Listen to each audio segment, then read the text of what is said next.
Morning po. Magte-test po tayo ulit ng Coco Keto Pasta. Yan. Same brand po ito nung tinest ko po na spaghetti. I think that was a couple of days ago. No? So this time, yung macaroni naman po na noodles yung itetest ko po. And ang ginawa po ni Mrs. dito, yan, tama po yan nakikita ninyo, sopas.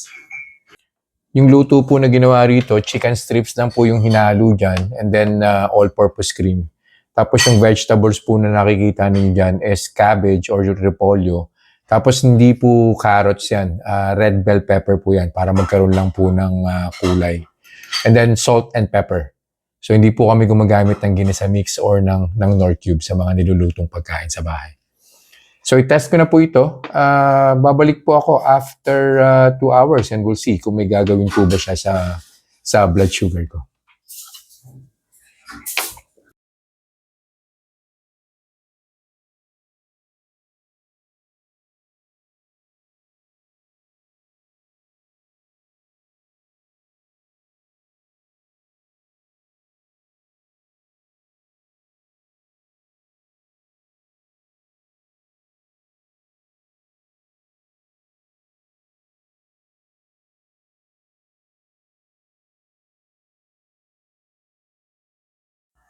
Conclusion na po tayo dun sa kinain kong sopas 2 hours ago. Nag-start po yung blood sugar ko 101. First hour, medyo mataas po yung in-increase na ito. 139 po.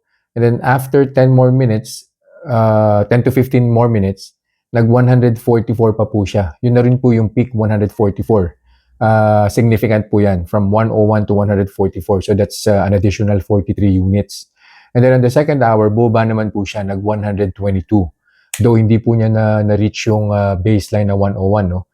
Pero after 10 more minutes, nag-170 na po siya. And pababa na po yung arrow right after the reading. So most probably in the next 15 minutes or 20 minutes, marireach na po niyan yung 101 na baseline or even less than 100 pa po. Several considerations po, no? Kung i-compare ko po itong Coco Keto Pasta versus shirataki, ang maganda po rito sa Coco Keto, nag-absorb po siya ng flavor. Mas okay po yung taste niya. Kung ito pong sopas na to, ginamitan ko po siya ng regular na macaroni. Most likely 144, baka mga 180, 190 po yan. Dun po sa first hour.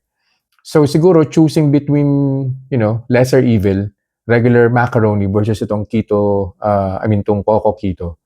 Siyempre, yung Coco Keto ang pipiliin ko.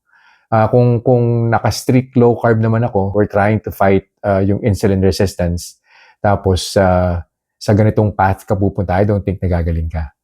Kung hindi naman strict low carb ang pina-follow mo, then half nung portion ng kinain ko. So again, babalik tayo dun sa in moderation. Pwede ka siguro tumikim once a month kung namimiss mo yung talagang malapit na malapit siya ron sa yung sopas na nakasanayan talaga natin. So, yun lang po for this review. I'll see you guys in the next vlog. Bye-bye.